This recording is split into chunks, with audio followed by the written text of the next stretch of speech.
안녕하세요. 30대 이혼한 여성입니다. 드디어 2023년 새해가 밝았네요. 정초부터 이미 다 끝난 이야기를 끄집어내는 게 딱히 좋을 건 없겠지만 지금이라도 누군가에게 후련히 제가 겪은 일을 털어놓고 싶어요. 솔직히 친구들한테는 얼굴 팔려서 말도 못하겠고요. 그래서 이렇게 익명의 힘을 빌려봅니다. 남편과는 후배의 소개를 통해서 만나게 되었습니다. 그 후배가 원래 자기 주변 사람들 엮어주는 걸로 좀 유명하다고 해야 할까요? 아무튼 그 후배가 하루는 연락을 해와서는 자기 아는 선배 중에 저랑 정말 잘 어울릴 것 같은 사람이 있다며 뜬금없이 저에게 소개팅을 해주고 싶다고 하더라고요. 사실 제가 원래 소개팅을 좋아하는 사람은 아닌데 그 무렵에 주변에서 연애하느냐, 시집 안 갈 거냐 그런 소리를 너무 듣고 있어서 스트레스가 이만저만이 아니었거든요. 그래서 겸사겸사 남편과 소개팅을 하게 되었지요. 남편에 대한 첫인상은 사람이 순해 보인다는 거였어요. 웃는 모습이 서글서글하니 사람 좋아 보인다는 게 이런 거구나 싶대요. 이후로도 남편과는 몇 차례 더 만났는데 그때마다 시간 가는 줄 모르고 즐거운 한때를 보냈어요. 그렇다 보니 금세 연인 사이가 되었고 나아가 부부의 연을 맺게 되기까지 그다지 오랜 시간이 걸리지 않았습니다. 하지만 결혼식을 올리고 얼마 지나지 않았을 때였어요. 하루는 아버님께서 저희에게 할 이야기가 있으시다며 저녁 약속을 잡자고 하시더라고요. 평소에 미리미리 계획을 세우신다던가 그런 성격이 아니셨기에 좀 의아하단 생각은 들었지만 알겠다 했네요.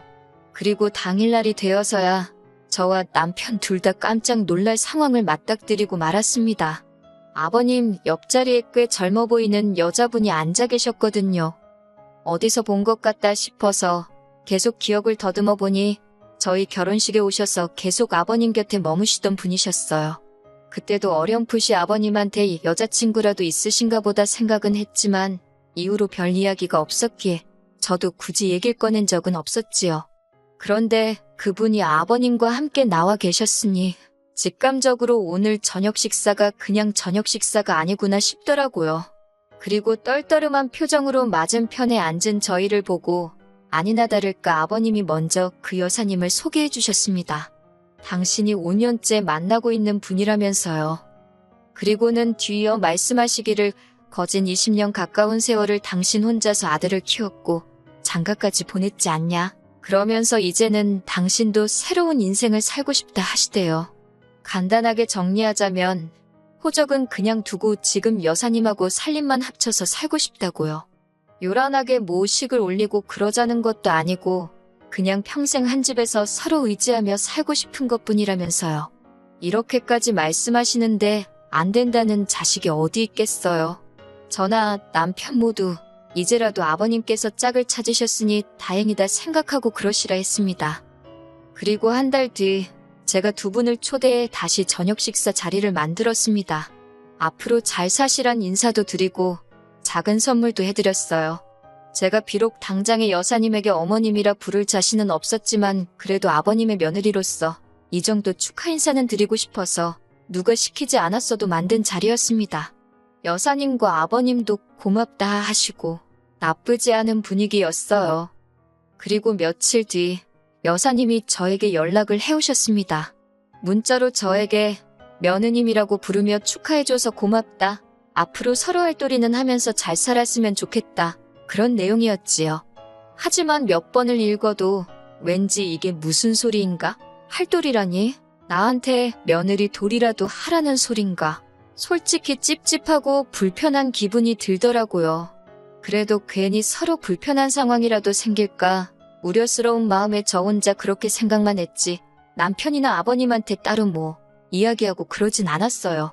하지만 시간이 지날수록 여사님이 어머님 노릇을 하려 든다는 느낌을 지우기 어려웠습니다. 제가 처음 이건 아닌데 그런 생각을 했던 건 여사님과 아버님이 살림을 합친 지 한 달 좀 안 됐을 시기였어요. 하루는 아버님께서 전화를 걸어오셨는데 지금 여사님이 저희 주시려고 직접 담근 김치를 가지고 저희 집에 가셨다는 거예요. 하지만 그때는 낮이었고 남편과 저 둘 다 회사에 있었거든요. 제가 아버님께 일단 현관에 두고 가시라고 말씀 좀 전해달라 했습니다. 참고로 저와 아버님 사이는 그럭저럭 좋은 편이었어요.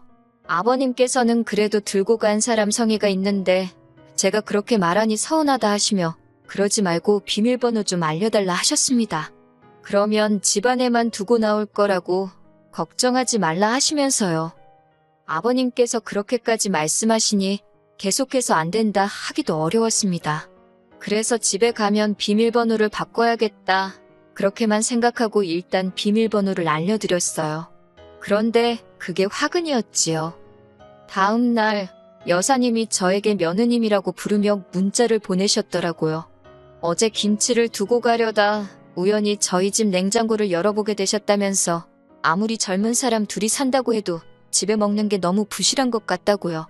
특히 아드님, 그러니까 저희 남편 말씀하시는 거예요. 아드님은 남자고 바깥일도 해야 하는데 그렇게 부실하게 먹게 하는 건 아닌 것 같다고. 요새 날도 춥고하니 국이나 찌개 정도는 챙겨주면 좋겠다나요? 그 문자를 읽는데 정말 어이가 없고 황당하더라고요.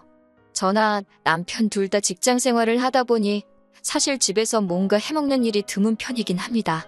특히 저는 평일 대부분의 식사를 회사에서 해결할 만큼 일이 바쁘고 야근도 잦아요. 그렇다 보니 저녁을 먹더라도 남편 혼자 챙겨 먹어야 하는 일이 많은데 자기는 곧 죽어도 요리해서 차려 먹고 그런 건 못하겠다 하더군요.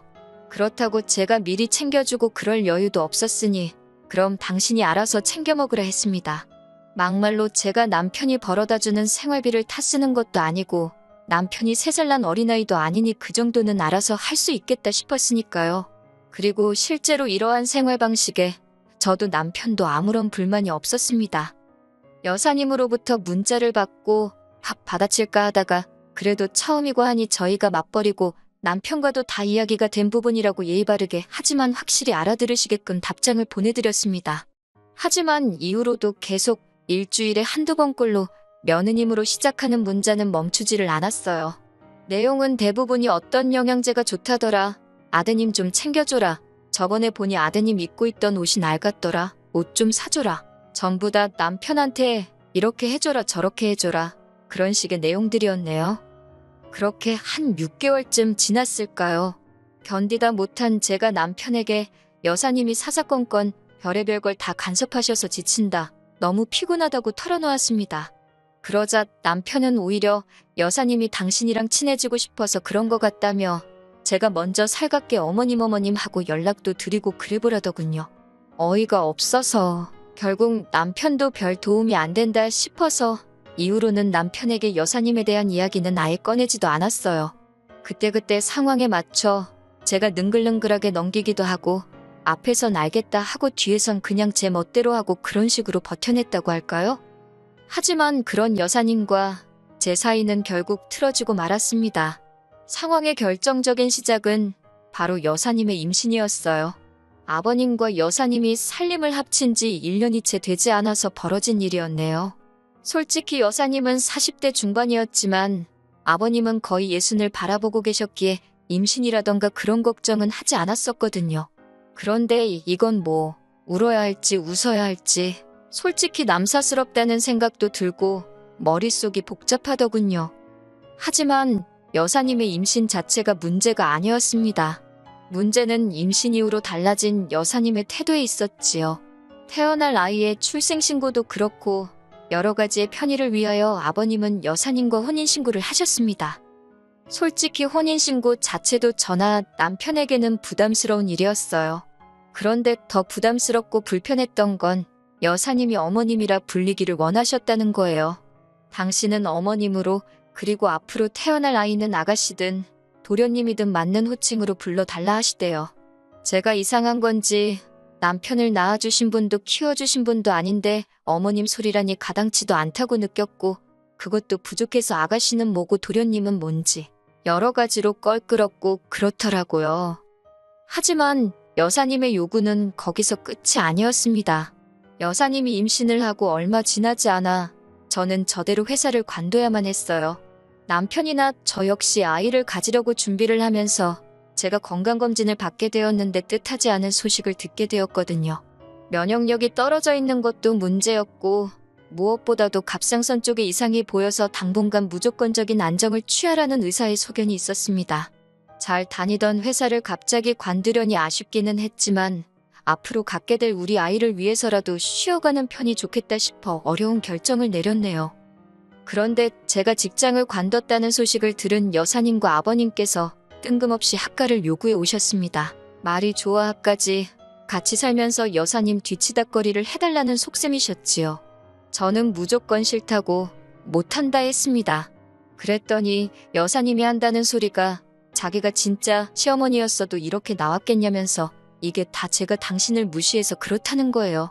제가 억지 쓰지 마시라고 제 건강도 안 좋아서 다니던 회사도 관둔 마당에 제가 지금 무슨 정신으로 여사님 임신수발을 들겠냐 따지니 급기야 아버님까지 동원해서 저를 천하의 나쁜 X로 만드시더군요. 아버님께서도 저더러 하시는 말씀이 당신이 여사님과 결혼하면서 별달리 해준 것도 없고 저희 눈치 보느라 금연사포 한 번도 못 씌워줬다면서 자기 입장을 봐서라도 이번 한 번만 제가 여사님 좀 챙겨드리면 안 되겠냐입니다. 아버님이 못 해주신 걸 왜 저더러 해주라 하시냐. 저하고 여사님은 솔직히 생판남남이다. 부담스럽다. 저도 도망가지 않고 제 입장을 밝히며 맞섰습니다. 그랬더니 아버님이 당신한테는 여사님이 제일이지 여사님한테 싸가지가 없으면 며느리고 나발이고 필요 없다시대요. 그래도 이쯤에서 상황이 정리되었다면 솔직히 제가 남편하고 이혼까지는 하지 않았을 거예요. 그런데 제가 하소연한답시고 남편을 붙들고 여사님과 그리고 아버님과 있었던 이야기를 하니 인간이 한다는 소리가 어차피 여사님 뱃속에 있는 애가 태어나면 그게 아가씨건 도련님이건 저보다 윗사람인 건 맞는데 그렇게 생각하면 어쨌든 서열상 저보다 높으니까 그렇게 기분 나쁠 일은 아니지 않냐대요. 제가 황당해서 남편을 쳐다보니 원래 며느리가 그 집안 서열 제일 꼴찌 아니냐면서 여사님에 대해서 그냥 인정하고 받아들이라나요. 아버님이 선택하신 분인데 제가 그분 비위 거슬러서 좋을 게 뭐가 있냐고. 제가 너무 화가 나서 남편더러 당신은 나하고 여사님하고 둘 중 한 명만 골라야 된다면 누구냐고 따지니까 한다는 소리가 여사님은 자기 동생을 낳아주실 분이라며 여사님이나 저나 자기한테는 소중한 가족이래요. 그러면서도 피는 물보다 진하다잖아. 그러는데 그제서야 저도 망치로 뒤통수를 한 대 맞은 듯 느낌이 딱 오더라고요. 여자고 남자고 누구 하나 태어나면 저쪽은 한 가족이랍시고 똘똘 뭉치고 나만 서럽고 고달픈 신세가 되겠구나 싶은 거요. 그리고 그런 생각이 한번 들기 시작하니 걷잡을 수가 없더라고요. 어쩌겠어요. 결국 남편더러 이혼하자 했습니다. 나는 여사님을 어머님으로 받아들이고 살 자신이 없다고. 그리고 이 이야기가 아버님 귀에도 들어갔는지 노발대발 난리를 치시대요.